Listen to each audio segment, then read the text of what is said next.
추위가 물러가고 봄이 우리에게 성큼 다가온 것을 느낄 수 있습니다. 이미 나무 가지에는 물이 다 차올라 있고 또 매하는 꽃을 이미 피웠습니다. 지난 주간에 단풍나무를 전지했더니 그냥 물이 솟아올라오는 것을 볼 수 있었습니다. 이맘때가 되면은 울릉도에 있는 우리 안성신 청년의 부모님이 고로쇠 물을 보내주시는데 지난 주간에 도착을 한 걸 보면서 야, 봄이 왔다. 벌써 고로쇠 물을 받을 정도니까 봄이 확실히 온 것 같다는 그런 느낌을 받았습니다. 또 농사 짓는 사람들은 봄에 쫓기듯이 벌써 바쁘게 움직이는 그런 계절이 되었습니다. 여러분들의 마음에 아직 겨울이 있다면, 아직 이 전염병으로 말미암은 또 마음의 겨울이 있다면 우리 하나님의 은혜를 입어서 봄을 맞이할 수 있게 되기를 주님의 이름으로 축복합니다. 아멘. 전염병에 1년 이상 시달리면서 스트레스도 많이 심하게 갖고 있고 또 생활에 대한 염려로 우울증까지 겹치는 그런 시절이라고 다들 말을 하고 있습니다.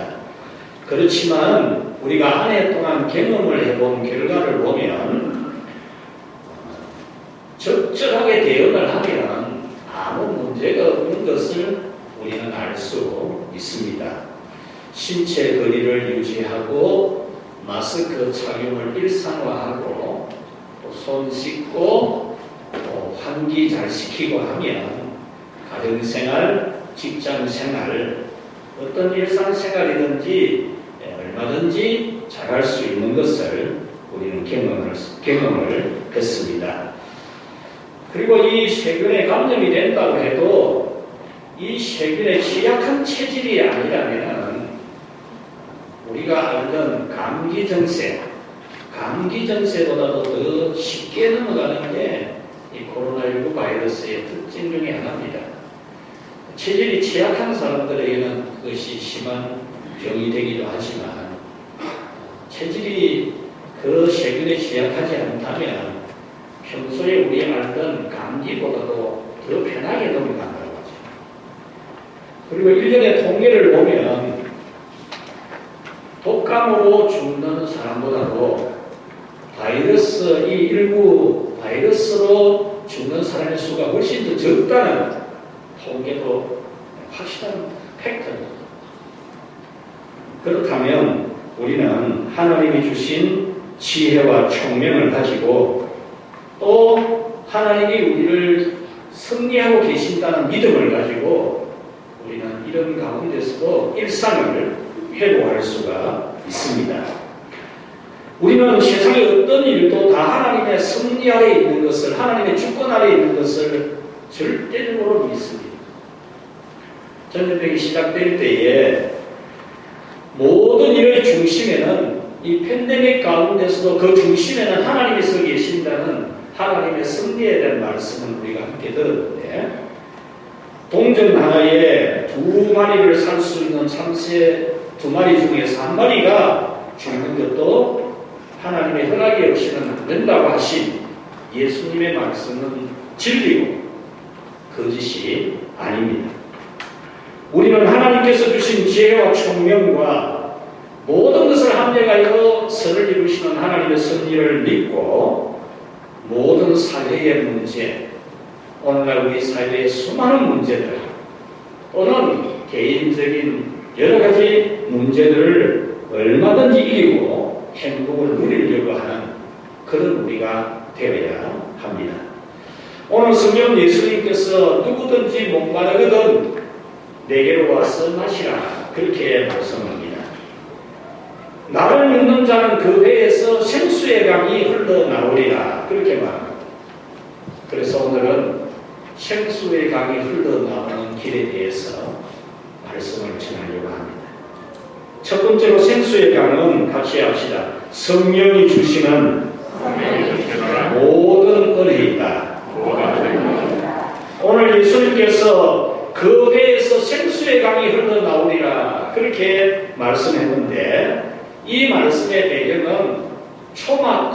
역사의 배경을 두고 있습니다. 초막절은 광야 이스라엘 백성들이 지나는 동안에 물이 없어서 목이 말라 타들어가서 죽게 되었을 때 하나님께서 모세로 하여금 지팡이를 반석을 향해서 내밀게 함으로 반석에서 물이 쏟아져 나와 목이 타들어가 죽게 되었던 그들이 다 살아나게 된 그 기적을 기념하는 그런 의식이 있는 초막절입니다. 초막절은 7일 동안 진행이 되는데 다른 모든 절기들은 7일 동안 진행이 되지만 초막절은 하루 더 8일까지 초막절을 지키는데 날마다 대제사장이 앞에 서고 제사장들이 황금 항아리를 들고 실로암 못에 내려가서 물을 떠옵니다. 그리고 제단뜰에 들어가서 제단에 그 물을 붓는 그런 의식을 행하는 초막절 축제 행사인데 마지막 날 8일째에는 큰 날이라 해서 오늘 성경에 보면 큰 날이라고 했어요. 최절정의 날이라는 말이죠. 이 최절정의 날에는 이 항아리에 담아온 물을 가지고 제단을 7바퀴를 돌고 그 물을 제단에 붓는 그런 의식을 거행했습니다. 다른 어떤 절기에서도 일반 백성들, 순례자들은 그 제사장의 뜰에는 들어갈 수가 없었지만 초막절만큼은 제사장을 따라서 제사장의 뜰에 들어가서 그 물 붓는 의식에 참여하는 그런 은혜가 있었습니다. 이 의식은 옛날 조상들이 광야에서 목이 말라 죽게 되었을 때 반석에서 물이 쏟아져 나오게 하심으로 그들을 생명을 살려준 생명수를 기념하는 지팡이로 반석을 가리키게 하여 흘러나온 그 물로 인해서 모든 백성들의 목숨을 살린 생명수를 말하는 겁니다. 이 죽을 목숨을 살려준 생명수이므로 기쁨과 감격과 행복이 넘치는 생명수이기도 했습니다. 물이 없는 광야에서 반석에서 물이 나와서 죽을 목숨이 살아났으니 기적의 생명수라고도 할 수 있습니다. 반석에서 물이 나왔으니 능력의 생명수라고도 할 수 있습니다. 목이 말라 죽게 된 문제를 해결하는 생명수이니까 오늘 우리에게는 문제를 해결하는 기도 응답의 생명수라고도 할 수 있습니다. 오늘 성경은 이 생명을 살려준 생명수요 모든 문제를 해결한 하나님의 능력과 기적의 생수를 예수님을 믿는 자에게는 부어주시는 성령의 은혜라고 오늘 성경은 말씀하고 있습니다. 39절에 보면 이는 그를 믿는 자마다 받을 성령을 가리켜 말씀하신 것이라고 했습니다. 여러분, 성령은 물이 없어 목이 말라 죽게 되는 광야 같은 세상을 살아가는 우리를 살리는 모든 은혜의 생명수입니다. 마치 물 없는 광야에서 목이 타서 죽게 된 목숨을 살려준 생명수처럼 죄로 말미암아 목이 타들어가 죽게 되는 우리의 목숨을 살려주신 예수님의 은혜를 말하는 겁니다. 여러분, 예수님께서 십자가를 지시고 마지막에 숨을 거두시기 전에 하신 말씀이 내가 목마르다. 예수님께서 당신이 이제 하실 일을 다 이루신 줄 알고 마지막으로 남기신 말씀이 내가 목마르다. 그리고 죽으셨어요. 우리가 죄로 말미암아 목이 타들어가서 죽게 된 우리를 영원한 지옥물에서 목이 타들어가는 그런 죽음의 고통을 영영토록 누려야 되는 우리를 살리기 위해서 예수님 당신이 십자가에 달려서 피와 물을 다 쏟으시고 내가 목마르다라고 하신 겁니다.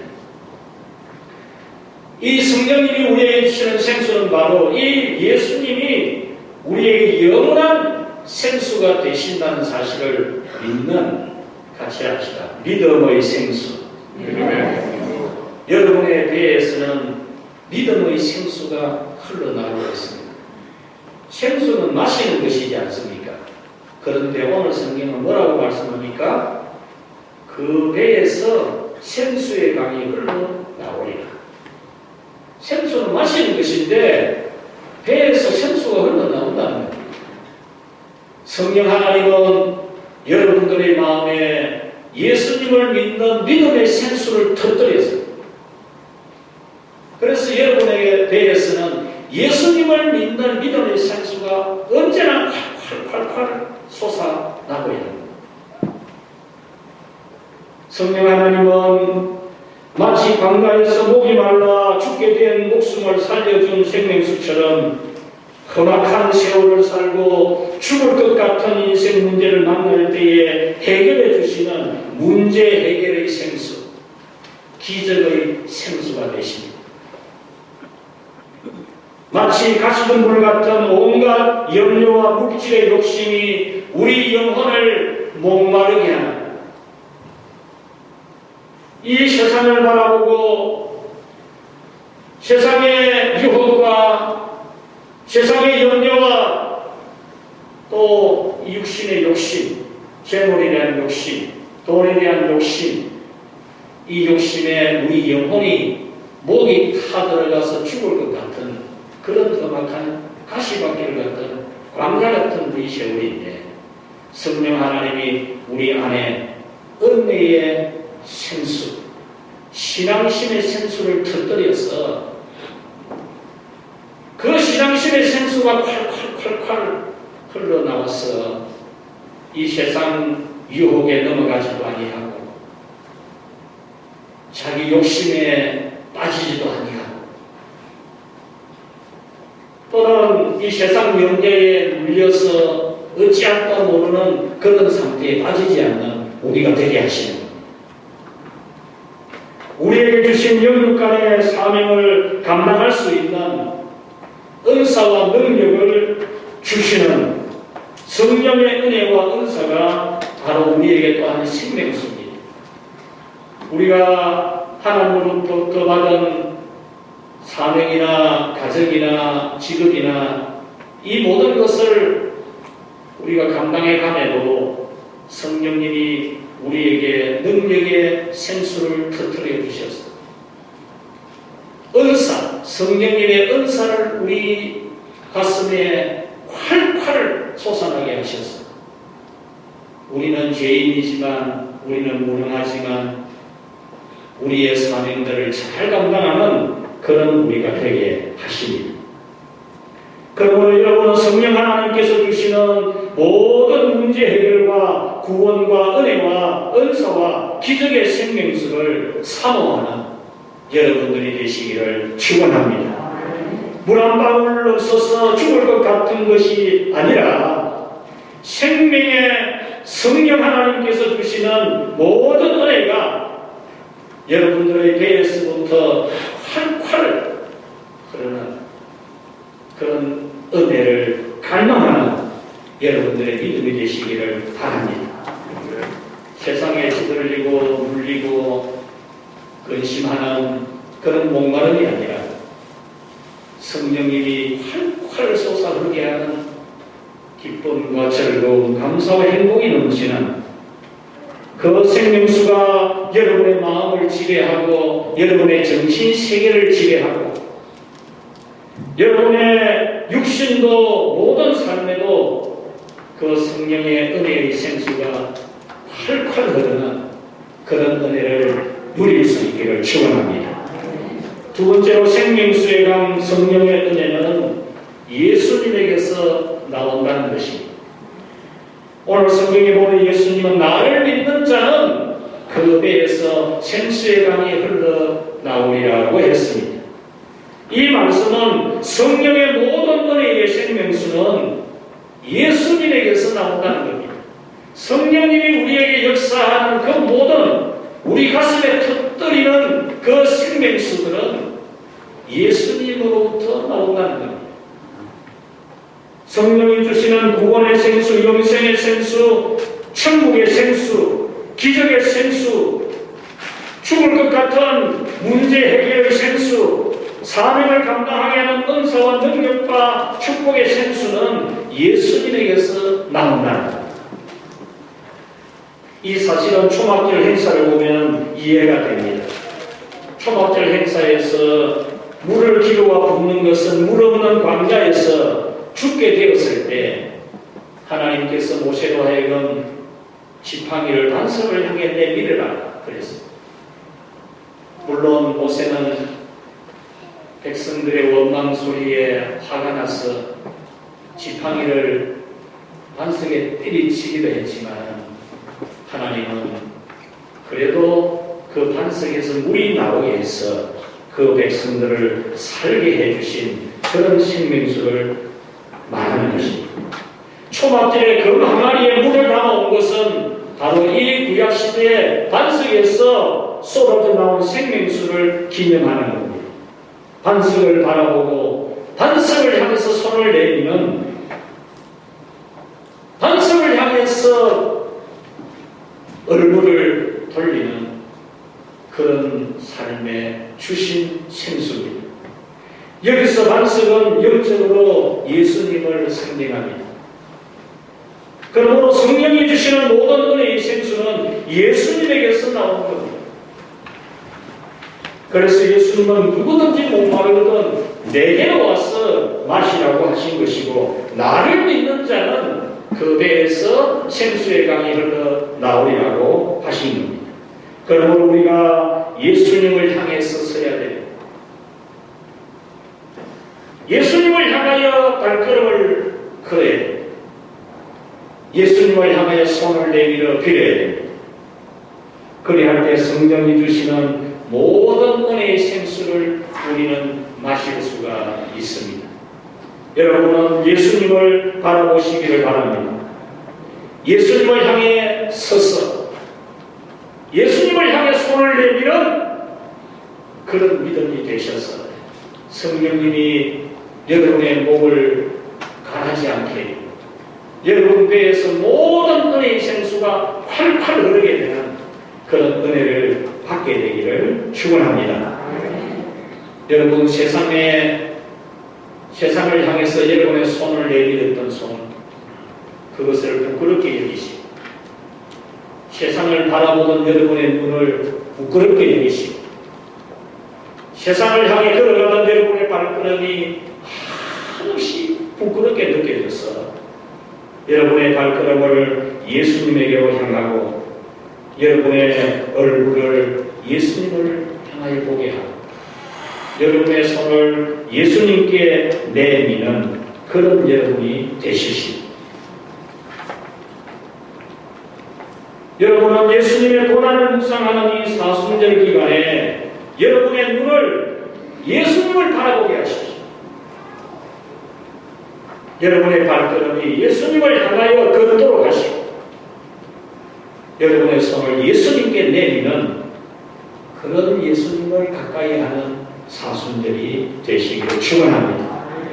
마태복음 11장 28절에 수고하고 무거운 짐진 자들아 다 내게로 오라 내가 너희를 쉬게 하리라 라고 했습니다. 수고하십니까?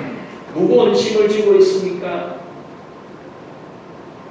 여러분들이 누구를 찾아가서 무엇을 찾아서 그 수고와 무거운 짐을 내놓으려고 하고 있습니까?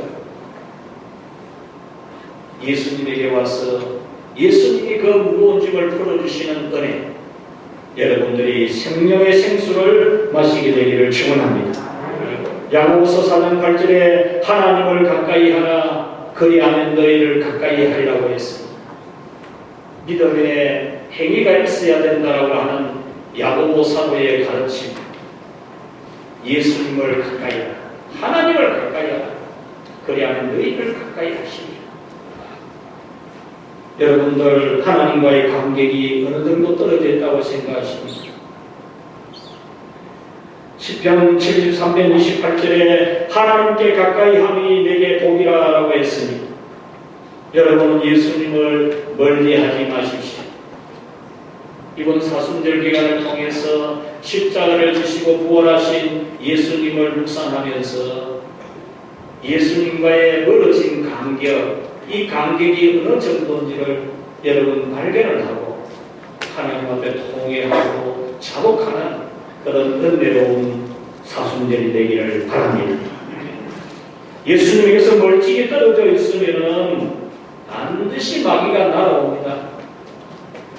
여러분과 예수님 사이의 간격은 그 간격은 마귀가 들어차 있는 간격입니다. 예수님하고 간격이 벌어져 있는 만큼 마귀가 여러분에게 가득 차 있는 것입니다.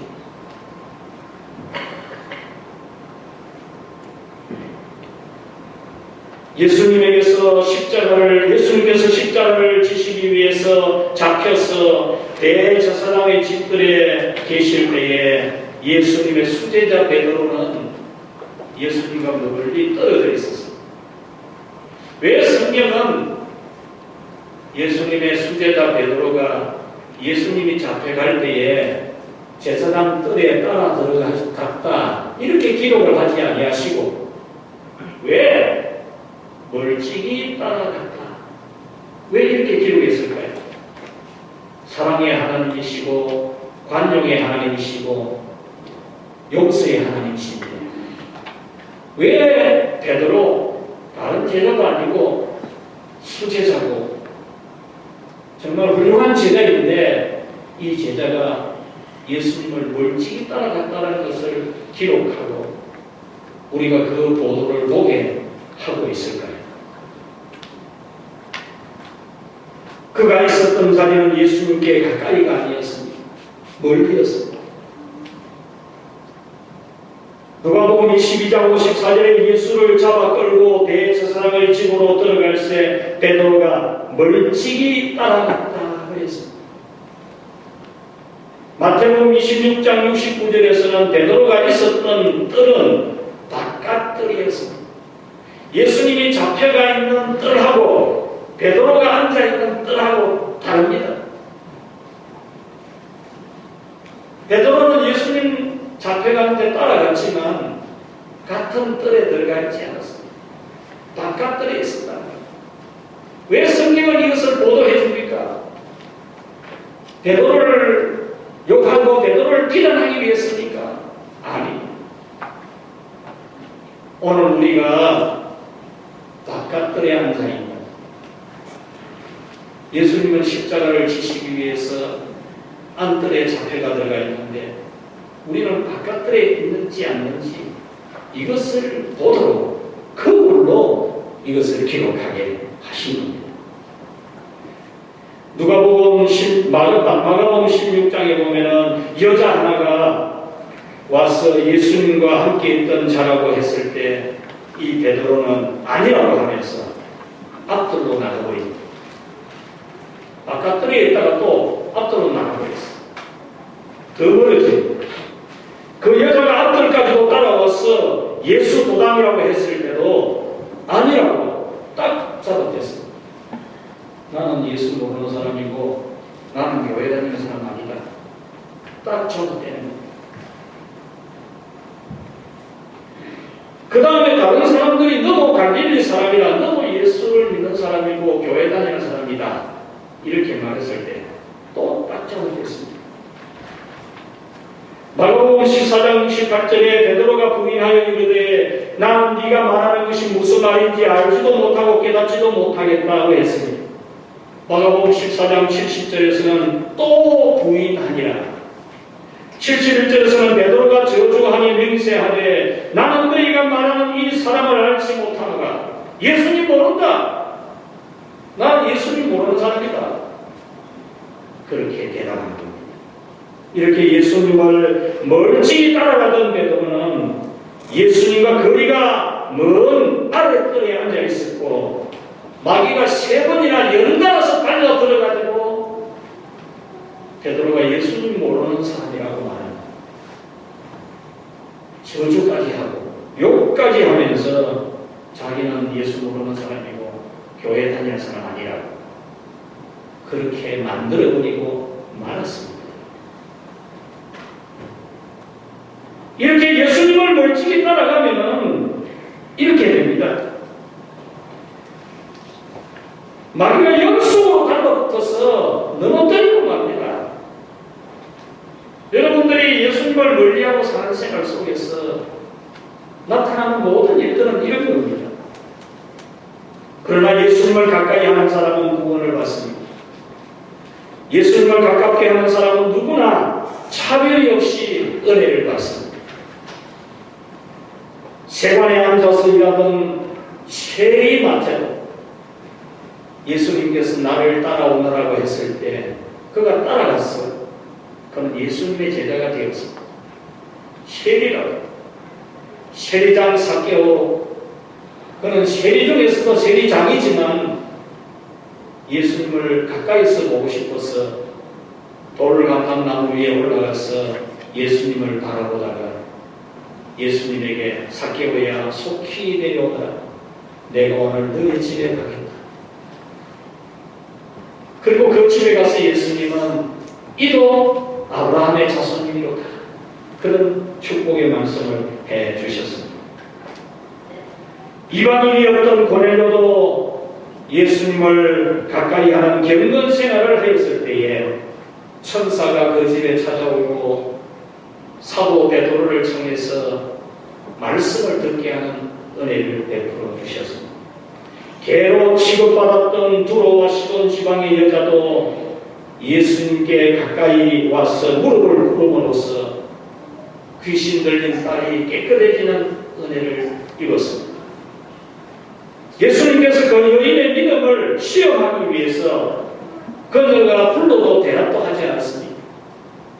제자들이 예수님 저 여자가 저렇게 소리 지르는데 어찌 해야 안 됩니까? 라고 했을 때도 대답도 하지 않았습니다. 나는 이스라엘 집에 잃어버린 양 외에는 다른 곳으로 보내심을 받지 않았다고 했습니다. 그래도 이 여인은 예수님께 가까이 다가왔습니다. 예수님이 대꾸도 안 해도 예수님께서 나는 유대인의 잃어버린 양에게 은혜를 준다. 그래도 예수님 발 앞에까지 와서 무릎을 꿇었습니다. 예수님께서 그 여인에게 자녀의 떡을 취하여 개들에게 주는 것이 마땅하지 않다라고 했을 때에 이 여인은 주님 맞습니다. 하지만은 개들도 주일의 산에서 떨어지는 부스러기는 먹습니다. 라고 하면서 예수님이 내 믿음이 크다 라고 하면서 네 소원대로 된다 라고 했을 때 그 시로 그 딸이 귀신에게서 노임을 받았습니다.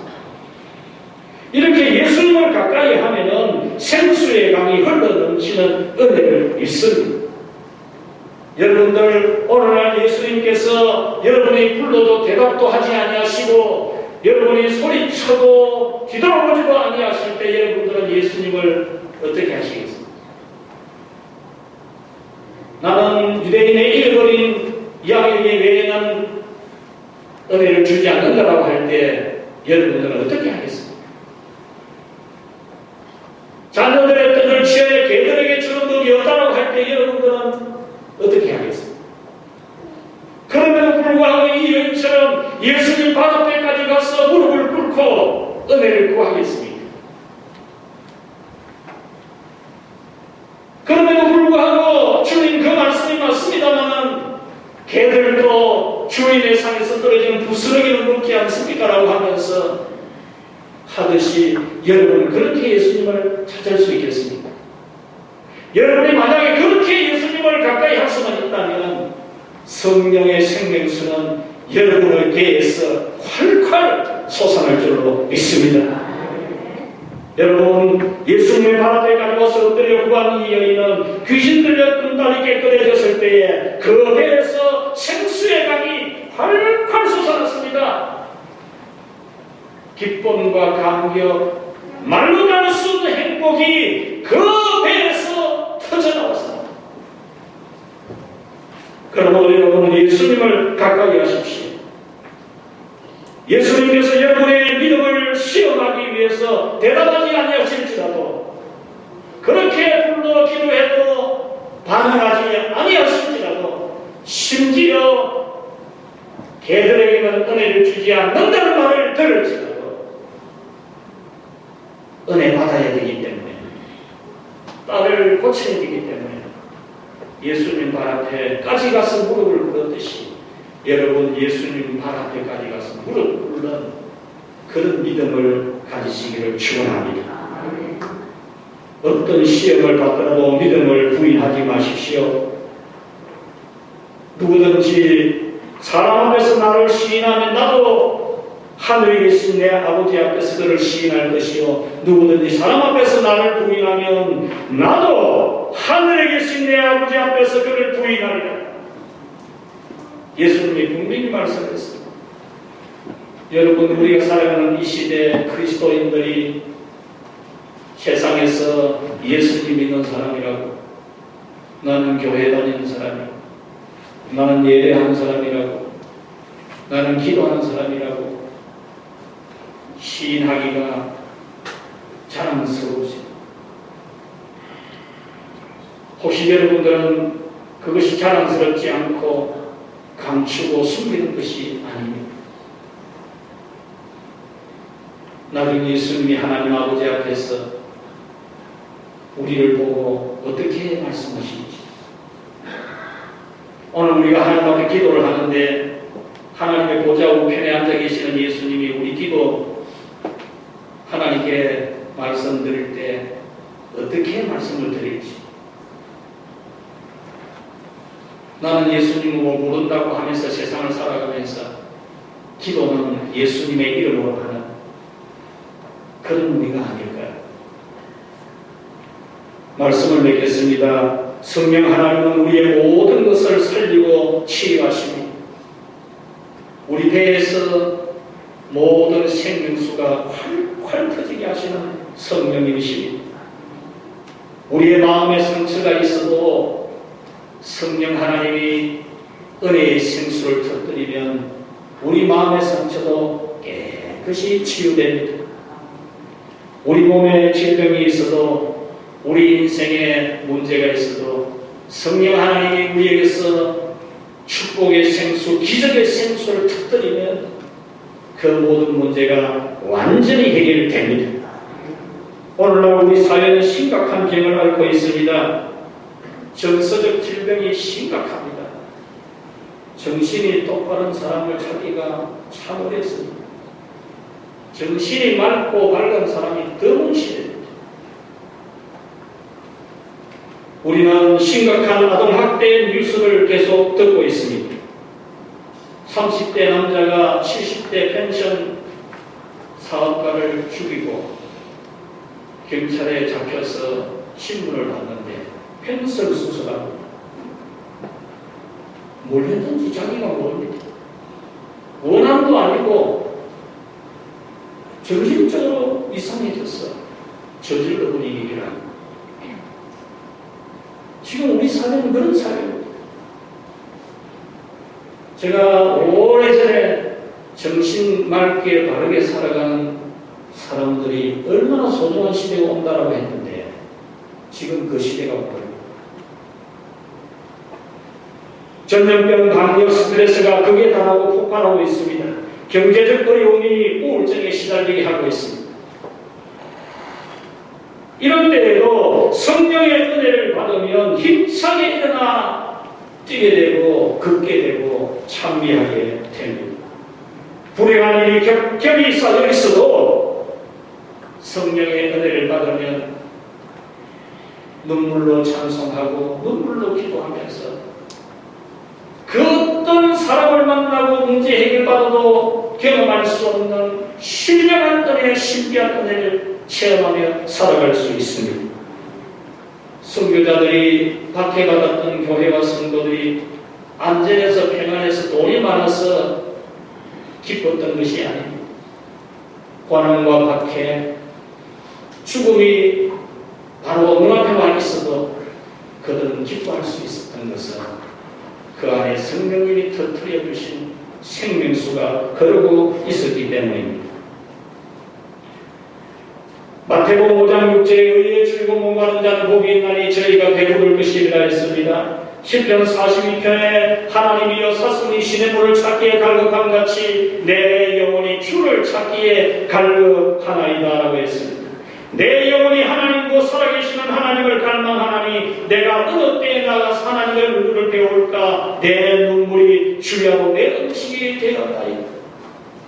눈물이 음식이 될 정도로 눈물이 줄줄 흘러내리는 절망과 슬픔, 고통 가운데 있었지만 내 영혼아 어찌하여 낙심하며 어찌하여 불안해하는고. 너는 하나님께 소망을 두라. 그가 나타나 도우심으로 인하여 오히려 찬송하리로라고 했습니다. 눈물이 흐르는 성도 여러분, 절망 가운데 있습니까? 여러분 진실로 주님을 바라볼 수 있기를 바랍니다. 주 예수님을 향해서 여러분의 눈을 돌리고 여러분의 발걸음을 주님을 향해서 걸어보십시오. 주님을 향해서 여러분의 손을 내밀어 보십시오. 성령님이 여러분에게 놀라운 일을 행하실 줄 믿습니다. 이 사순절 기간 동안 정말 여러분의 발걸음, 세상을 향해 갔던 여러분의 발걸음이 한없이 부끄러워지는 그런 신령한 체험을 합니다. 세상에서 생수를 마시려고 했던 여러분들의 마음이 얼마나 부끄러운지 느껴집니다. 주님을 향해서 손을 내밀어 빌지 아니하고 세상을 향해서 손을 내밀고 빌었던 여러분의 손이 너무나 부끄럽게 느껴지는 그런 회개가 있는 사순절이 되었습니다. 고난을 넘어 부활이 오고 부활을 넘어 성령의 강림이 왔던 것처럼 오늘 이 자리에 있는 우리 모두에게 하나님의 큰 은혜가 있기를 주의 이름으로 축원합니다. 하나님 아버지 감사합니다.